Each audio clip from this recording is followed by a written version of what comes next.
having you on the show. A pleasure. I want to start with Super Deluxe. Aaranya Kaandam அப்புறம் போவோம். சம்சாரம் அது மின்சாரமோட ஒரு homage அப்படின்னு சொல்லிட்டு படிச்சாங்க. உண்மையா அது எந்த மாதிரி ஒரு ஹோமேஜ்?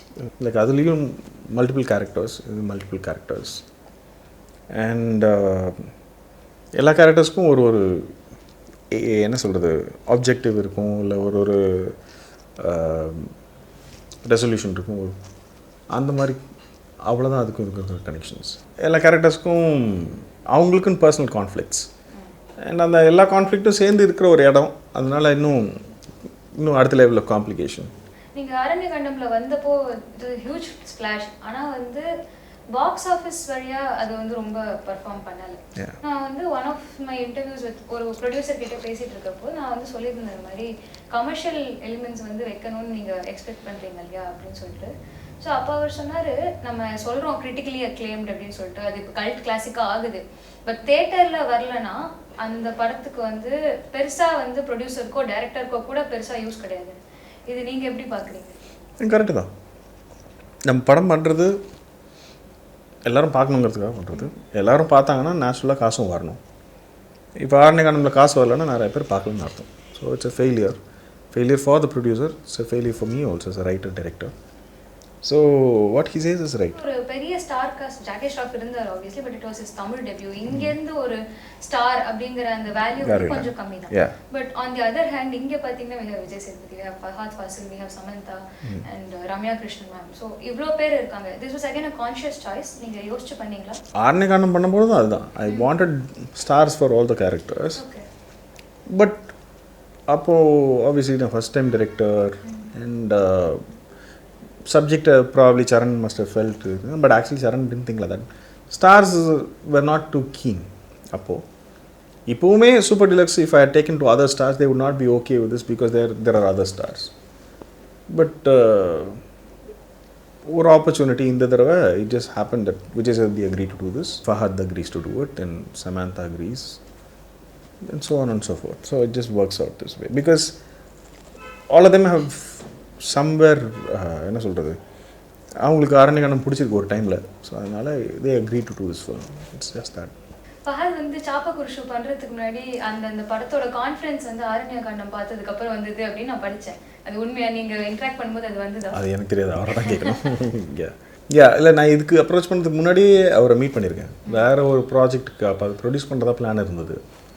அப்போ அவரை கேட்டிருந்தேன். அப்போ அது நடிக்கிறது அப்போ பேச போயிருந்தபோது மீட் பண்ணியிருந்தோம். அப்போலேருந்து பழக்கம் இருக்குது. இதை நான் இப்படி ஒரு ரோல் இருக்குதுன்னு சொல்லி கேட்டிருந்தேன். நான் வந்து கதை சொல்கிறேன், உங்களுக்கு ஓகேவா அப்படி பாருங்க. he said ஓகே அப்படின்னாரு. ஸோ கதை சொன்னேன், பிடிச்சிருந்துச்சி, பண்ணுறாரு. இந்த விஜய் சேதுபதி கிட்டே நீங்கள் நரேட் பண்ணப்போ ஒரு டிரான்ஸ்ஜெண்டர் கேரக்டர்னு சொன்னேன், அவர் என்ன ரியாக்ட் பண்ணார்? நீங்கள் எழுதும் போதே சில முகங்கள் சம்டைம்ஸ் நமக்கு தோணும் இல்லையா? லைக் நெசசரி நீங்கள் அந்த பர்சன் தான் காஸ்ட் பண்ணணும்னு அவசியம் இல்லை, பட் முகங்கள் தோணும். அப்படிதான் ரைட்டர் சொல்லியிருந்தாங்க. உங்கள் கேஸில் அது கரெக்டாக எனக்கு தெரியல. பட் அந்த மாதிரி அகைன் நீங்கள் அவரை மைண்டில் வச்சு எழுதின ஒரு கேரக்டரா? இல்லை, அவரை மைண்ட் வச்சு எழுதி முடிச்சிட்டோம். முதல்ல ஆக்சுவலாக ஸ்டார்ஸ் யாருமே வேணான்னு சும்மா அப்படி அதை பிளானே பண்ணல. யாரும் இல்லைனாலும் பண்ணிடலாம் அப்படி நினச்சி தான் எழுதினது. But thankfully Vijay agree to come on board. And கதை கேட்டப்போ அவர் தான் கேரக்டர் பற்றி கேட்டார், கதை கேட்டுட்டு எனக்கு ஒரு 2 நாள் டைம் கொடுங்களேன், யோசிச்சு சொல்கிறேன்னாரு. Then in about few hours he called up and said, இல்லை நான் பண்ணிடுறேன், டெஃபினட்டாக நானே பண்ணுறேன். சரி, okay. Super Deluxe is a mainstream story. At least that's what I think. அதில் இருக்க கான்ஃப்ளிக்ட், அதில் இருக்க characters, they're all characters that are relatable. It should work with the audiences. It's exciting as a film and as a story. And so இது டெஃபினட்டாக of beat கிடையாது. இது வியாபாரத்துக்காகலாம் சொல்லலை. ஜென்வனாக as an audience, I don't think it's an off beat film. அதை பற்றி வேறு எதுவும் இதுவாக சொல்ல முடியல என்னால். எது சொன்னாலும் பிளாட் ரிவீல் பண்ணுற மாதிரி இருக்கும். And you come into the theatre for you to enjoy that. நான் இப்போ அதை ரிவீல் பண்ணுறேன், even if it comes in the first 5 minutes. And the first 5 minutes waste ஆகிடும். So I ideally want you to come and watch the film fresh and experience it directly. Again, as a writer director, நான் வந்து ஆரண்ய காண்டம் script பார்த்தேன். It's available online. So அதில் வந்து நிறைய details back பண்ணியிருந்தீங்க. வந்து again I'm taking this particular scene ஒரு எக்ஸாம்பிளுக்காக. Like first scene Yasmin வெளில வராங்க, அவங்க வந்து நியூபைல் உமன் அப்படின்னு சொல்லிட்டு நீங்கள் போட்டிருக்கீங்க ஸ்கிரிப்ட்ல. Young nubile woman. Yeah and வந்து அந்த ரூம்க்கு ஒரு ரெட்ரோ லுக் இருக்கணும், அது வால்பேப்பர் கொஞ்சம் ஃபேடடா இருக்கணும், கொஞ்சம் பெயிண்ட் ஃபேடட்னு எழுதிருப்பேன் நினைக்கிறேன். ஸோ இந்த மாதிரி இந்த டீடைல்ஸ்லாம் உங்களுக்கு எழுதும்போது நேச்சுரலாகவே வருதா இல்லை? எனக்கு எக்ஸாக்டாக பின் பாயிண்ட் பண்ண முடியல. But before you put pen on paper, you think about the scene and you think you visualize the scene. So visualize பண்ணும்போது obviously we'll have all these elements. அது பொண்ணு நடந்து வரான்னா it can't be one empty black or voidல இந்த பொண்ணு நடந்து வரான்னு இருக்காது. Obviously there will be some wall, there will be some floor, doorway, whatever. Then you just keep adding those things into the screenplay. Okay. And எனக்கு அந்த particular சீன்ல ஒரு விஷயம் ரொம்ப பிடிச்சது, ஏன்னா வால்பேப்பர் அந்த பேட்டர்ன் இருக்கு இல்லையா, இட் லுக்ஸ் லைக் ஐஸ். அந்த பொண்ணை வந்து எல்லாரும் சுத்தி பார்த்துட்டே இருக்கிற மாதிரி எனக்கு பார்த்தோன்னு அப்படிதான் தோணுச்சு. இது திஸ் வாஸ் அகைன் பிளான்? இல்ல, அது பிளான் கிடையாது. பட் பேட்டர்ன் இருக்கணும்ன்றது பிளான். ஓகே. பேட்டர்ன்ஸ் ஹேவ் ஒரு quality that plain walls don't have. So என்ன சொல்கிறது, எனக்கு எக்ஸாக்டாக அது என்ன குவாலிட்டி கொடுக்குதுன்னு எனக்கு சொல்ல தெரியல. பட் பேட்டர்ன் இருந்தால் it kind of makes it more dramatic. So I just maintain the pattern in that sequence. இன்னொரு ரொம்ப இன்ட்ரெஸ்டிங்கான scene actually, Sappa and Suppu உட்காந்துட்டு இருக்காங்க பெட்ல. So just before they become physical or physically intimate, camera cuts to the TV screen where அவங்களோட reflections காட்டுவாங்க. Again this reflections is a huge, நிறைய இடத்துல நீங்க 2-3 இடத்துல யூஸ் பண்ணிருக்கீங்க. All this was planned நீங்க ஸ்கிரிப்ட் எழுதும்போதே? ரிஃப்ளெக்ஷன் ஸ்கிரிப்டில் இல்லைன்னு நினைக்கிறேன், அந்த ஸ்கிரிப்டில் இல்லைன்னு நினைக்கிறேன். பட் சூப்பர் டிலக்ஸில் அந்த மாதிரி எலிமெண்ட்ஸ் ஸ்கிரிப்டில் ஆட் பண்ணியிருக்கு. பட் அது ஷார்ட் டிவிஷன் போது தோன்றது தானே. சரி, இது வரைக்கும் நேராக பார்க்கலாம், இதுக்கப்புறம் நடக்கிற விஷயத்தை நேராக பார்க்கணும்னு அவசியம் இல்லை. We'll know what is going to happen, so we'll watch it on the reflection. So it's a creative call. Okay. What I felt was in that particular cut, அது வந்து ஒரு சரியலான விஷயம் மாதிரி, லைக் அது வந்து no more what they knew. ஒரு TV நம்ம எப்படி பார்ப்போம், எந்த ஒரு இமோஷனோட பார்ப்போம், அந்த மாதிரி ஒரு இமோஷனோட அவங்க வாழ்க்கையில் நடக்குது. And that also helps to the entire character cut. கடைசியில் அவங்களோட ரிவீல் இருக்கு. So which I found very interesting. So I just wanted to know, இந்த மாதிரி கிரியேட்டிவ் சாய்ஸஸ் அது இந்த மாதிரி கிரியேட்டிவ் கட்ஸ் வந்து ரைட்டிங்லேயே நடக்குதா, இல்லை ஸ்க்ரீன் ஆன் செட்ஸில் வந்து பார்க்குறோமா, நடக்குமா? நான் உங்களவுக்கு யோசிக்கல. But having set that, few elements, இப்போ இந்த வால் டெக்ஸ்சர் இருக்க வேண்டாம், சவுண்ட் கேட்க வேண்டாம், ஃபாஸ்ட்டாக நடக்கலாம், ஸ்லோவாக நடக்கலாம், கேமரா மூவ் ஆகல, சிங்கிள் டேக், வாட் எவர், இந்த டீட்டெயில்ஸ் எல்லாம் ஆட் பண்ணிட்டு போகலாம். பட் என்ன ஆயிடுதுன்னா, நம்ம ஓரளவுக்கு ஆட் பண்ணி முடிச்சதுக்கப்புறமா இந்த creation continues even in the audience's mind. So அதுக்கு நான் ரெஸ்பான்சிபிளாக இல்லைனாலும், நான் டைரெக்டாக ரெஸ்பான்சிபிளாக இல்லைனாலும், இந்த பழக்கம் இருக்கு இல்லையா, அங்கே ஆரம்பிச்சிருது, ஸ்கிரிப்டில் இருக்கிறத ஆரம்பிக்கிறத டைரக்டர் கண்டினியூ பண்ணுவார். அதுக்கப்புறமா அது ஆடியன்ஸ் பார்க்குறாங்க, ஆடியன்ஸோட மைண்ட்லேயும் அது கண்டினியூ ஆக ஆரம்பிக்கும். இப்போ நீங்கள் சொல்கிறீங்களே, அந்த பேட்டர்ன்ஸ் எனக்கு பார்த்தா கண்ணு பார்க்குற மாதிரி இருக்குது, அது உங்களுக்கு அப்படி இருக்குது, வேறு ஒருத்தருக்கு இன்னொரு மாதிரி இருக்கலாம். பட் அந்த ப்ராசஸ் வந்து நீங்கள் அந்த வளர்ச்சி வந்து அந்த மூலத்தில் இல்லைன்னா வராது. மூலத்தில் அதோடைய ஓரளவுக்கு இருக்கும். ஸோ நம்ம ஓரளவுக்கு பண்ணால் மிச்சத்தை ஆடியன்ஸ் அவங்களுடைய மைண்டில் டெவலப் பண்ணிக்கிறதுக்கு வசதியாக இருக்கும். அது பண்ணலைன்னா அவங்களும் ரொம்ப ஸ்டாய்க் ஆகிடுவாங்க, ரொம்ப என்ன சொல்கிறது, அவங்க ரொம்ப இமோட் பண்ண மாட்டாங்க அந்த விஷயத்தில். உங்களுக்கும் பழைய பாட்டுக்கும் இருக்கிற லவ்வை பற்றி கொஞ்சம் சொல்லுங்கள். இதை நான் ஏன் கேட்குறேன்னா, ஆரண்ய காண்டம்ல ஒரு நல்ல பேக்ரவுண்ட் ஸ்கோர் பண்ணியிருப்பாரு. பட் அங்கங்கே வந்து நிறைய பழைய படங்களை ரொம்ப ஸ்ட்ராட்டஜிக்காக யூஸ் பண்ணியிருப்பீங்க ஆக்சுவலி சொல்ல போனால். ஸோ இதெல்லாம் அகைன் ரேண்டமாக நடந்த விஷயங்களா, இல்லை இந்த சீனுக்கு இந்த சாங் நல்லா இருக்கும், ஆர் எனக்கு இந்த பாட்டு பிடிச்சிருக்கு நான் யூஸ் பண்ணுறேன்? இது எல்லாமே நடந்திருக்கு. சிலது வந்து சவுண்டு ஃபுல்லி சவுண்ட் போடுறவங்க சில நேரத்துக்கு ப்ளேஸ் பண்ணியிருக்காங்க. And I like that song and I maintain that song. Sometimes எனக்கு அந்த சாங் பிடிக்காம வேறு சாங் சேஞ்ச் பண்ணியிருக்கேன். சில நேரத்தில் ஸ்கிரிப்டில் சாங்ஸ் எழுதுறது இருக்குது. சில நேரத்தில் எடிட் பண்ணும்போது இங்கே இந்த சாங் இருந்தால் நல்லாயிருக்கும்னு சொல்லி ஆட் பண்ணுறோம். So it happens at all stages. Sometimes by accident, sometimes by என்ன சொல்கிறது முன்னாடி பிளான் செய்து பண்ணப்படும். Because I grew up listening to all those things. Okay. And when I construct a world, I construct with these things. The world that I construct inside the film, they have these elements. And those elements can only come from my experiences, and my experiences are from this. Okay. So Okay. And you're talking about the world you construct. Dialogues.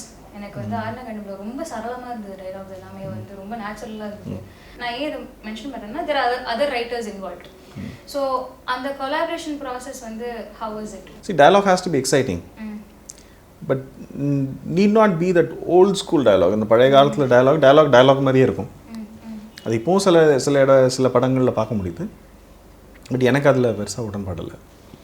So எனக்கு அந்த excitement maintain பண்ணணும் டயலாக்ஸில், கேரக்டர்ஸோடைய texture வரணும் அதில். So அதுதான் என்னோடய எய்மாக இருக்கும். அப்புறம் சொல்ல வர சீனை மேக்ஸிமம் இம்பேக்டோட சொல்கிறதுக்கான என்ன சொல்கிறது ஒரு உத்தி தானே டயலாக். ஸோ அது அப்படி தான் எழுதுறது. இந்த விஷயத்தில் இப்போ மற்ற டைரக்டர்ஸோட கொலாபரேட் பண்ணும்பொழுது, மற்ற ரைட்டர்ஸோட கொலாபரேட் பண்ணும்பொழுது அவங்க அந்த சீனை எப்படி பார்க்குறோன்னு சொல்லி எழுதுகிறாங்க. If that suits my world, I retain that. If it is close to that, then I pull it to my space. இல்லைனா I completely write that piece so that it stays in the ethos, same ethos. அந்த so இந்த மாதிரி ஏதாவது creative discussions உங்களுக்கும் நலனுக்கும் உங்களுக்கும் மிஷ்கினுக்கு நடுவில் நீலனுக்கு நடுவில் ஏதாவது சொல்ல முடியுமா, ஷேர் பண்ணிக்கணும்? அன்ஃபார்ச்சுனேட்லி நாங்கள் அவ்வளோ டிஸ்கஸ்ஸே பண்ணல. இது அட்வென்ச்சரஸாக தான் பார்க்குறோம் எல்லோரும். ஸோ ஏன்னா அவங்க என்ன எழுதியிருப்பாங்கன்னு எனக்கு தெரியாது. நான் அதை போய் படித்து பார்க்குறேன். நலன் எழுதினதை படித்து பார்த்துட்டு இதை என்னால் ஜஸ்டிஃபை பண்ண முடியுமா ஸ்க்ரீன்லேன்னு எனக்கு பயமாயிடுச்சு. ஏன்னா ரொம்ப ஃபன்னியாக இருக்குது. இவ்வளோ ஃபன்னியாக ஸ்க்ரீனில் வரலன்னா டைரெக்டாக நம்ம கரெக்டாக பண்ணலன்னு ஆகிடும். ஒரு மிஷ்கின் எழுதுறதுல இந்த இன்டென்சிட்டி வரலன்னா, ஸ்க்ரீனில் இந்த இமோஷன் வரலன்னா ஃபெயில் ஆகிடும்னு தோணுது. ஸோ அதை கரெக்டாக கொண்டு வரதுக்கான ஒர்க் பண்ணுறோம். சில நேரத்தில் இந்த ஈகோ சிஸ்டமில் செட் ஆகாத விஷயங்களை you change it and then make it fit. என்ன சொல்கிறது, இந்த கிராண்ட் ஸ்கீமில் அது ஃபிட் ஆகிற மாதிரி பார்த்துக்குறோம். நீங்கள் தனுஷ் எஸ்ஜே சூர்யாவெல்லாம் அப்ரோச் பண்ணியிருந்தீங்க அப்படின்ட்டு கேள்விப்பட்டேன் எழுதுறதுக்கு. ஸோ அதை பற்றி வேறு ஏதாவது பேர்கள் நீங்கள் அப்ரோச் பண்ணி? அனுராக் மீட் பண்ணியிருந்தேன். அனுராக் எழுத முடியலன்னு சொல்லிட்டாரு. இவங்ககிட்டையும் மீட் பண்ணியிருந்தேன். ஒரு ரீசன்ஸ்க்காக எழுத முடியல. ப்ரொடக்ஷன் கம்பெனி வந்து டைலர் அண்ட் கேன் ஆஃபீஸ் இந்த இது வைக்கிறதுக்கான again just because where you inspired by David Fincher or it's more the character than Fincher. அது ஒரு ஆல்டர் ஈகோட பேர். ஸோ அதனால் நான் ரைட்டர் டைரக்டர் தானே, அதனால் ப்ரொடியூசர் ஆல்டர் ஈகோ மாதிரி சும்மா வெட்டியாக வச்சுருந்தேன். ஓகே. ஸோ நீங்கள் வந்து யூ மென்ஷன் திஸ் பிஃபோர், உங்களை வந்து எக்ஸைட் பண்ணும் ஏதாவது லைக் எது உங்களை எக்ஸைட் பண்ணுதோ அதை நீங்கள் பண்ணிட்டு இருந்தீங்க. சின்ன வயசில் கிரிக்கெட் பிளேயர் ஆகணும்னு ஆசைப்பட்டது, அதுக்கப்புறம் பஸ் டிரைவர் ஆகணும்னு ஆசைப்பட்டது, அண்ட் ஒரு ஆட் ஃபிலிம் பண்ணது. இந்த மாதிரி நிறைய விஷயங்கள் மாறிட்டே இருந்தது because every thing excited you. What excited you about super deluxe? The audience's reaction. Okay. Yeah. So you want to put something out there and see how they perceive it. Because you know, ஒரே மாதிரி perceive பண்ண போகிறது இல்லை. So ஒருத்தர் ஒரு மாதிரி perceive பண்ண போகிறாங்க. ஸோ அந்த எக்ஸைட்மெண்ட் தான் எல்லாருமே பெயிண்ட் பண்ணுறதை பார்க்குறவங்க எப்படி ரியாக்ட் பண்ணுவாங்கிறத தான் பெயிண்ட் பண்ணுறோம். Or sometimes to our satisfaction. It's same thing with this. எழுதுறதுக்கு முன்னாடி இது எப்படி எழுத போகிறோன்னு ஒரு எக்ஸைட்மெண்ட், லைக் அது எப்படி டர்ன் அவுட் ஆக போகுதுங்க. when you mount it, when you have the actors, then you stage it, you see இவ்வளோ எக்ஸைட்டிங்காக இருக்குது.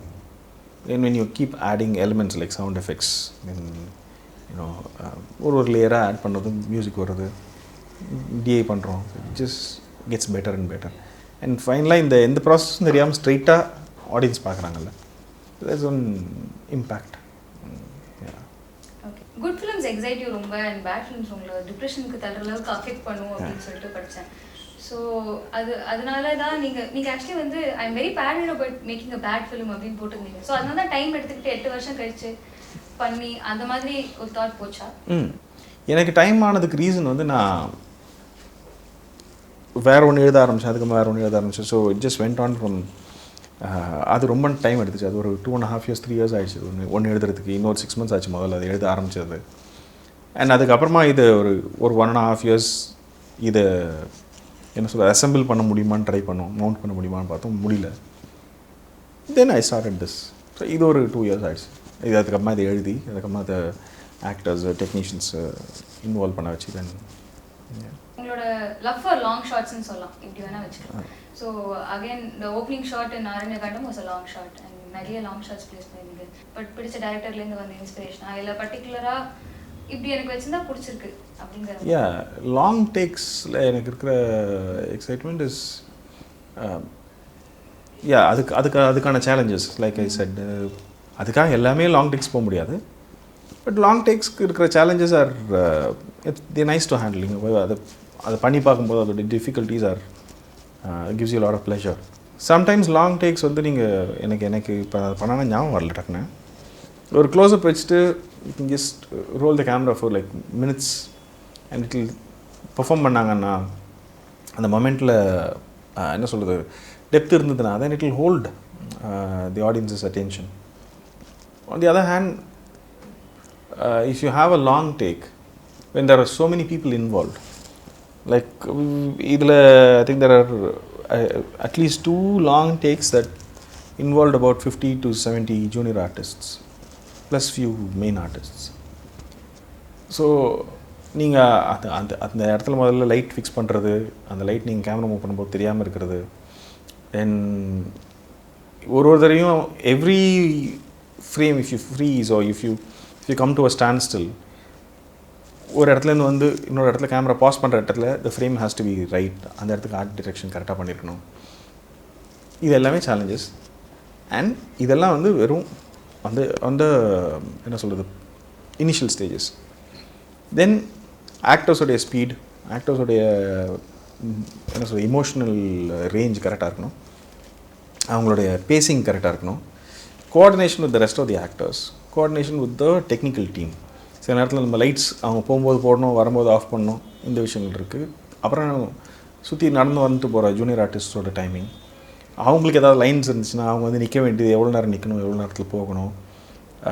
So the more layers you add the more complicated it gets. So ஒருத்தர் வண்டி வச்சுட்டு எதுவுமே இல்லாமல் எடுக்கிறதா இருந்தால் டக்குன்னு முடிச்சிடலாம். இன்னொருத்தர் ஆட் பண்ணும்போது அந்த க்ரோத், அந்த காம்ப்ளிகேஷனோட க்ரோத் வந்து எக்ஸ்பொனென்ஷியலாக இருக்கும். So every time you have to do ஃபுல்லாக முதலேருந்து எடுக்கணும். ஸோ இதுக்கு நிறைய ரிஹர்சல் பண்ணணும். ரிஹர்சல் பண்ணும்பொழுது ஆக்டர்ஸ் எக்ஸாஸ்ட் ஆகக்கூடாது, இமோஷனலாக ட்ரெயின் ஆகக்கூடாது. And at the same time இந்த ஆப்டிமம் லெவல் ஆஃப் இமோஷன் கொடுக்கணும். ஓவர் ஆக்ட் பண்ணிடக்கூடாது, அண்டர் ஆக்ட் பண்ணிடக்கூடாது,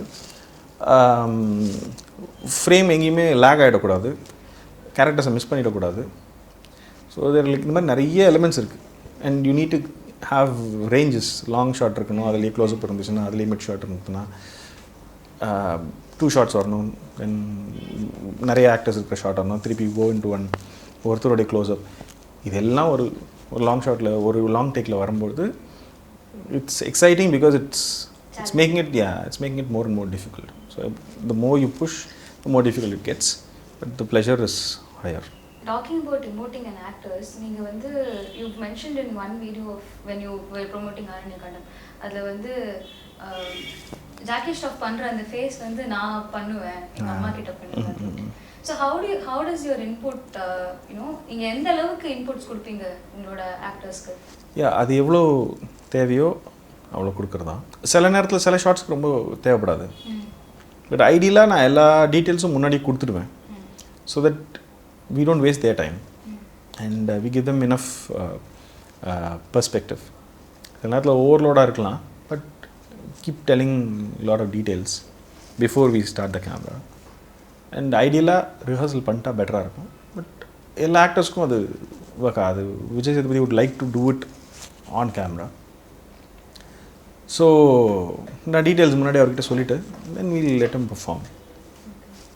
Then once they start performing, then you start என்ன சொல்கிறது changing things here and there, timing adjust பண்ணுறது, intensity adjust பண்ணுறது. You keep getting to those details. Okay. And I found your definition of maturity very interesting or very fascinating. நீங்கள் வந்து சொல்லியிருந்தீங்க இந்த மாதிரி ஒருத்தங்களுக்கு பிடிக்காத விஷயம் கூட அவன் அப்ரிஷியேட் பண்ணுறான் ஒரு அது இருக்குது அப்படிங்கிறத ஒத்துக்கிறான்னா அவன் மச்சூர் ஆடியன்ஸ், நான் அவங்களுக்கான கண்டென்ட் வந்து நான் எடுக்கிறேன். இது ஒரு இன்டர்வியூவில் இருந்தது. ஸோ இப்போ இருக்கிற இந்த சென்சர் லிமிட்டேஷன்ஸில் இருக்கிற ஃபேன் வார்ஸ் நிறைய விஷயங்கள் இருக்குது. ஸோ இந்த பெர்ஸ்பெக்டிவ் இன்னும் does it still hold good? அந்த டெஃபினேஷன் தான். பட் அந்த மாதிரி ஆடியன்ஸ் இருக்காங்கன்னா அவங்க இருக்கிறவங்க அந்த செட்டு தான் நம்மளோட ஆடியன்ஸ், அந்த குவாலிட்டிஸோடு இருக்கிறவங்க நம்மளோட audience. But having set that does not mean that மற்றவங்க அதை ஒத்துக்க மாட்டாங்க அப்படிலாம் ஒன்றும் இல்லை. They just have to be little open minded. அவ்வளோ ஆக்சுவலாக அது அவ்வளோ கஷ்டமான விஷயம் கிடையாது. உங்களுக்கு ஒரு பெர்ஸ்பெக்டிவ் இருக்குது, எனக்கு ஒரு பெர்ஸ்பெக்டிவ் இருக்குது, ஃபிலிமில் நடக்கிற கேரக்டர்ஸ்க்கு ஒரு பெர்ஸ்பெக்டிவ் இருக்குன்னு ஓப்பன் ஆகிட்டாங்கன்னா போதும். அது ஒரே ஒரு சின்ன அண்டர்ஸ்டாண்டிங் தான். Cool. Thank you so much. Thank you so much. Thank you for the time. Thank you. And all the very best for Super Deluxe. Thank you.